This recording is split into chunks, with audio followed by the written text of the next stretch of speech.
आउज़ुबिल्लाहिमिनश्शैतानिर्रजीम बिस्मिल्लाहिर्रहमानिर्रहीम। Royal TV की तरफ से अस्सलाम वालेकुम।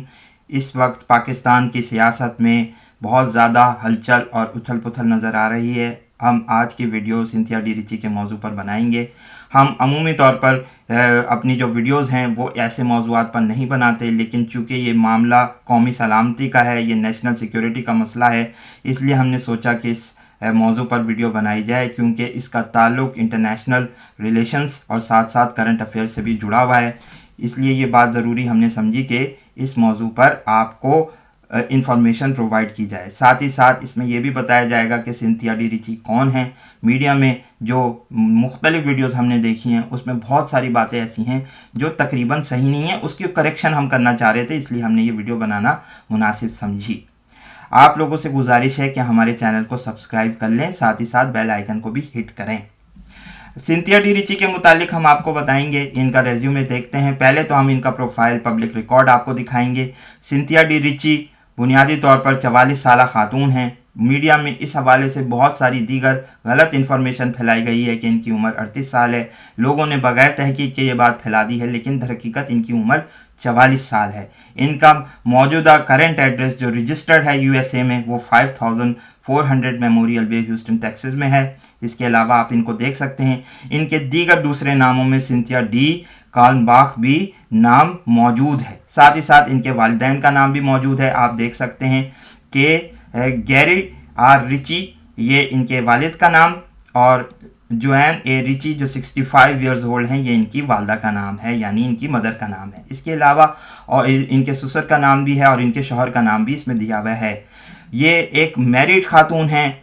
बुनियादी तौर पर अगर आप इनके प्रोफाइल को चेक करें तो आज भी इनके प्रोफाइल में मैरिड लिखा हुआ नज़र आता है। हम कोशिश करते हैं कि वो स्लाइड भी आपको दिखाएं जिसमें इनका जो स्टेटस है वो मैरिड लिखा हुआ है। तो ये बुनियादी तौर पर मैरिड हैं और पाकिस्तान में ये इनका बकौल इनका ये कहना है कि ये 2011 से मुकीम है, जो कि इनके पब्लिक रिकॉर्ड से जो पब्लिक प्रोफाइल है उससे मैच करते हुआ नहीं है। साथ ही साथ इनके रेज्यूमे पे भी बात करेंगे। मीडिया में ये बात कही गई कि इनके पास 4 मास्टर्स हैं। मेरा ख्याल है ये ऐसी बात करेक्ट नहीं है। हमारी तहकीकात के मुताबिक इनके पास दरहकीकत 2 मास्टर्स हैं। पहला मास्टर्स इन्होंने लुजियाना यूनिवर्सिटी से किया, स्टेट यूनिवर्सिटी से एमए एजुकेशनल साइकोलॉजी, वो देख सकते हैं 1999 से 2003। फिर equivalent to second masters ABD plus 45 hours इन्होंने कंप्लीट किए, जो लुजियाना यूनिवर्सिटी से ही किया गया था। इसके अलावा जो है क्या कहते हैं, इनका एक और एमपीएस जो है वो कंप्लीट नहीं हो सका था। Graduate of political management strategic public relations projects जो है वो इसके अलावा ये बात इन्होंने जो है क्या कहते हैं कोका कोला इंडिया और एक्सॉन मोबिल में भी काम किया था। तो लिखा हुआ है कि इन प्रोग्रेस कोशिश कर रही थी कि ये ख़त्म किया जाए। इसके अलावा इनके दीगर डिफरेंट कोर्सेज़ हैं जो इन्होंने अटेंड किए हैं। वो फैमिली मीडिएशन ट्रेनिंग में, फैमिली साइकोलॉजी उसको आप कह लें। इसके अलावा दूसरे इनका चूँकि बीएस जो बेसिक वो है बैकग्राउंड वो है भी बुनियादी तौर पर mass communication English additional fields of study criminal law and psychology से है। इसके अलावा ये दीगर दूसरी जगहों पर काम करती रहीं। जो रिसेंटली इनका जो रेज्यूमे में लिखा गया है वो ग्लोबल ह्यूस्टन टेक्सास में जुलाई 2010 तक दिया हुआ है। इन्होंने अभी तक ये लिखा हुआ है अपने रेज्यूमे में कि ये वहाँ काम करती रही हैं। हम ये बात बताते चलें कि ग्लोबल ह्यूस्टन एक दरहकीकत एक ऐसी कंपनी है जो फॉरेन इन्वेस्टमेंट को डील करती है मुख्तलिफ ममालिक में। आप देख सकते हैं फॉरेन ट्रेड को डील करती है, इमिग्रेशन के मामलों को ग्लोबल, और ये जो इनका जो बुनियादी मकसद है वो इन्वेस्टमेंट करना है। खैर हम इसकी डिटेल्स में नहीं जाएंगे, हम सिंथिया डी रिची पर फोकस करेंगे कि उन्होंने जो रिमान मलिक और यूसुफ रज़ा गिलानी पर जो फॉर्मर प्राइम मिनिस्टर हैं और मखदूम शहाबुद्दीन, इन पर जो इल्ज़ामात लगाए हैं उनके मुतालिक हम ज़्यादा फोकस करेंगे इस वीडियो में। अगर दोबारा हम इनके आपको दिखा सकें एक वेबसाइट पर, तो आपको ये पता चलेगा कि यूएस में इन्होंने डिफरेंट जगहों पर एड्रेसेस जो हैं वो चेंज किए हैं, मुख्तलिफ जगहों पर इन्होंने अपने एड्रेसेस को बताया है। आप ये देख सकते हैं इस प्रोफाइल में कि तकरीबन 15 से 20 यहाँ पर आपको इनके एड्रेसेस नज़र आएंगे, जो एक बहुत ही अचंभे की बात है कि एक शख्स मुस्तकिल जो है अमेरिका में एड्रेस तब्दील करता रहा है। ये बात समझ में नहीं आती कि इन्होंने इनके जो एड्रेसेस तब्दील करने की वजह है वो क्या रही थी। अगर आप सन 1994 से देखें तो ये श्रेवेपोर्ट लॉस एंजलिस में रहीं, फिर Bossier city, Los Angeles, Bossier city, Los Angeles, Shreveport, फिर यहाँ शिफ्ट हो गई रेड क्लिफ के मुकाम पर, फिर कहीं और, फिर सनसेट डायरेक्टर, ये कैलिफोर्निया का भी इनका एड्रेस मिलता है। इसके अलावा फिर लिब्लांक, रेंचो पाउलोस वर्डिस, फिर ह्यूस्टन मुंतकिल होती हैं इसी एड्रेस पर जो अभी करंट एड्रेस है, फिर न्यू ऑर्लियंस, ह्यूस्टन, और ये तमाम जो मुख्तलिफ जगहें हैं जहाँ पर इन्होंने अपना इनकी रिहाइश रही है।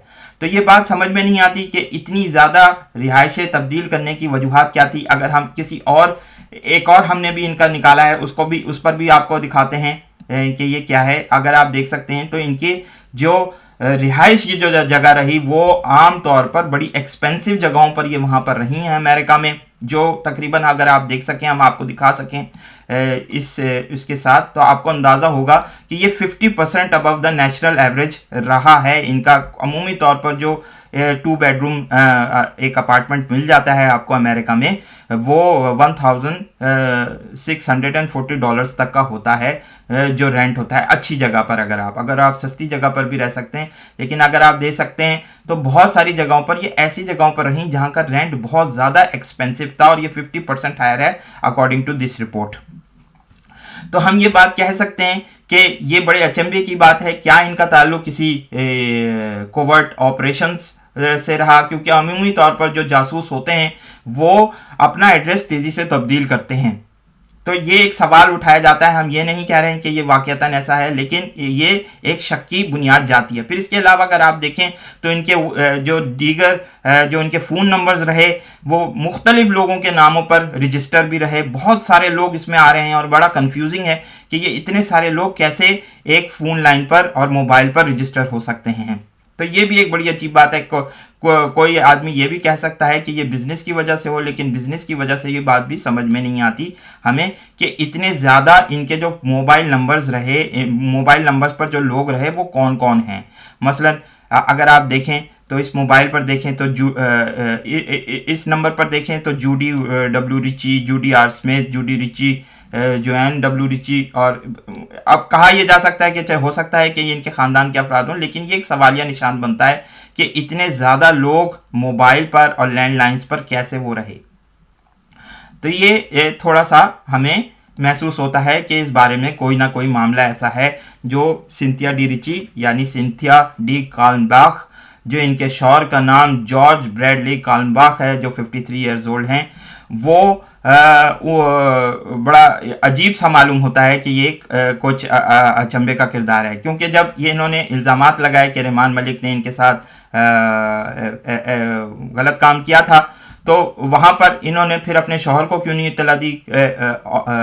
उसके मुतालिक भी कोई बात नहीं है, या अभी तक कोई जिक्र नहीं कर रही हैं कि इन्होंने अपने शौहर को भी इसके मुतालिक कोई इतला दी थी या नहीं, बल्कि अपनी मैरिज का इन्होंने पाकिस्तान में आने के बाद कोई जिक्र ही नहीं किया है। तो ये बड़ी अजीब बात हमें महसूस हुई कि एक औरत जो है जो डाइवोर्स है, अगर डाइवोर्स भी है तो वो अपनी डाइवोर्स का क्यों जिक्र नहीं कर रही।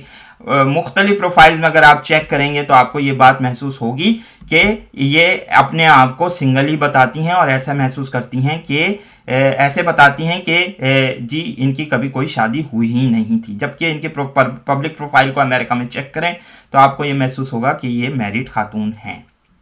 इसके अलावा इनके बच्चों के मुतालिक भी कोई डिटेल नहीं है। हम बच्चों के मुतालिक कोई डिटेल्स इकट्ठी नहीं कर सके हैं, लेकिन कोई भी इंसान इनके $30 to $40 देकर इनके पब्लिक रिकॉर्ड को चेक कर सकता है। कुछ हमारी तहकीक के मुताबिक इनका कुछ क्रिमिनल रिकॉर्ड भी मौजूद है, वो इंशाल्लाह अगर आप लोग चाहेंगे तो हम उसको उसके सामने भी पेश कर सकेंगे आपके सामने उस पब्लिक रिकॉर्ड को ख़रीद कर। इसके अलावा इनके पाकिस्तान में आने का क्या मकसद हो सकता है, इनके क्या मुहर्रिकात हो सकते हैं, ये बात अभी समझ नहीं आती। कहा यह जा रहा है कि आज़म सवाती की बेटी जो थी वो एक NGO चलाती थी, उस NGO का मकसद जो है पाकिस्तान में हेल्थ सिस्टम के भलाई के लिए जो उसका फ़रोग है उसमें उनका जो किरदार है। लेकिन ये बात भी समझ में नहीं आती कि आखिर इनको पाकिस्तान आने की ज़रूरत क्यों पेश आई। ये कहती हैं कि जी मुझे पीपल्स पार्टी ने इनवाइट किया था, पीपल्स पार्टी इनको क्यों इनवाइट कर रही थी, ये बात भी समझ में नहीं आती।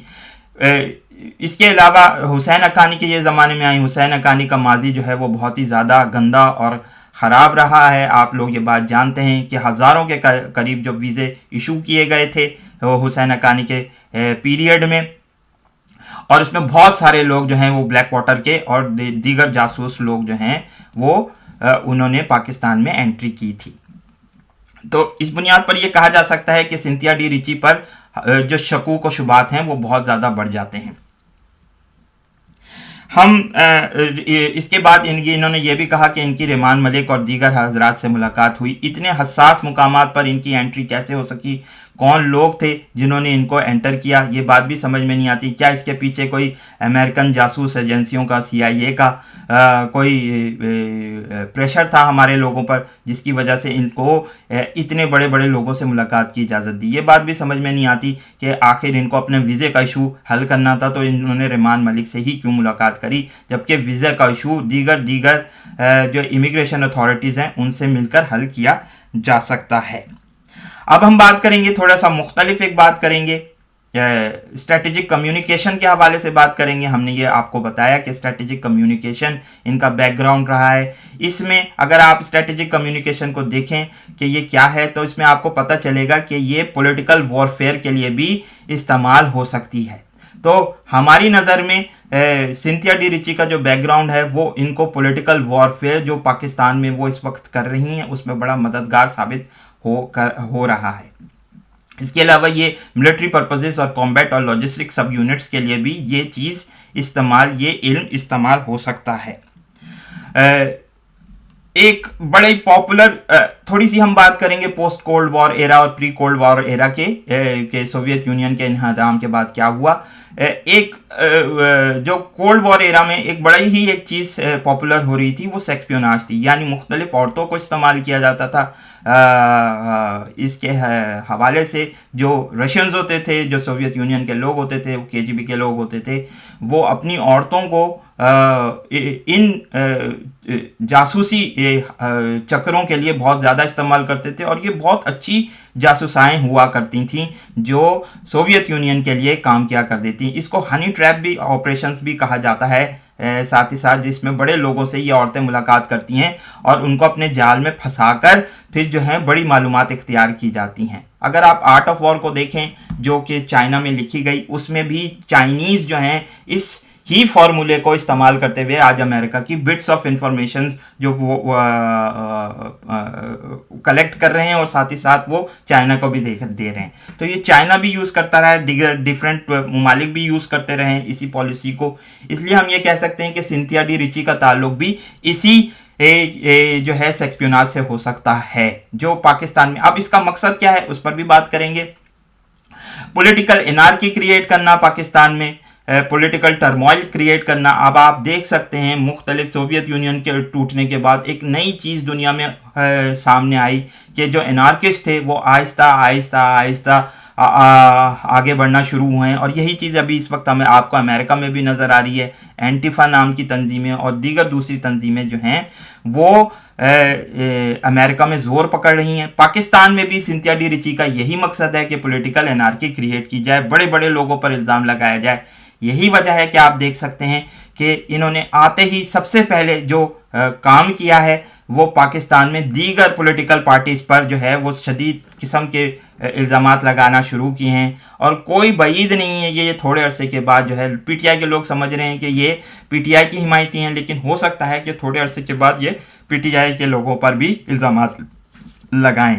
तो ये बात हमें थोड़ी सी महसूस हो रही है। इनका ताल्लुक जो है वो इससे हो सकता है कि ये पॉलिटिकल एनार्की क्रिएट करने की कोशिश कर रहे हैं, क्योंकि बुनियादी तौर पर अगर देखा जाए तो कोरोना वायरस की वजह से पीपल्स पार्टी ने एक बिल्कुल डिफरेंट जो है ओपिनियन अपनाया था, जिसकी वजह से सिंध और फेडरेशन के दरमियान जो हैं वो पहले ही इख्तलाफात मौजूद हैं, और ये यही चाहती हैं कि इस पॉलिटिकल डिवाइड को जो है मज़ीद गहरा किया जाए ताकि ये पॉलिटिकल एनार्की की तरफ जाए, पाकिस्तान अफरा तफरी की तरफ जाए और लोग जो हैं वो इस पर हुकूमतों पर एतमाद करना छोड़ दें। और यही जो है एनार्किस्ट का मकसद है। अगर आप एनार्की को देखें, एनार्की की डेफिनेशन पर जाएं, एनार्किज्म की डेफिनेशन पर जाएं, तो ये एक पॉलिटिकल फिलॉसफी है जिसका मकसद जो है वो हुकूमतों पर से लोगों के एतमाद को कम करना है। ये एक पूरी मूवमेंट दुनिया में चलाई जा रही है। अगर आप औरत मार्च को भी देखें, फेमिनिस्ट मूवमेंट को भी देखें, उसका बुनियादी मकसद बुनियादी तौर पर मर्दों पर हुकूमती अमायदीन पर इल्ज़ामात लगाकर हुकूमतों पर जो शकूक व शुबहात हैं उसमें इजाफा करना है। तो ये हम ये समझते हैं कि एक कोऑर्डिनेटेड ऑर्गेनाइज मूवमेंट चलाई जा रही है पूरी दुनिया में, और सिंथिया डी रिची भी जो हैं इसमें एक मोहरे के तौर पर काम कर रही हैं। इसके अलावा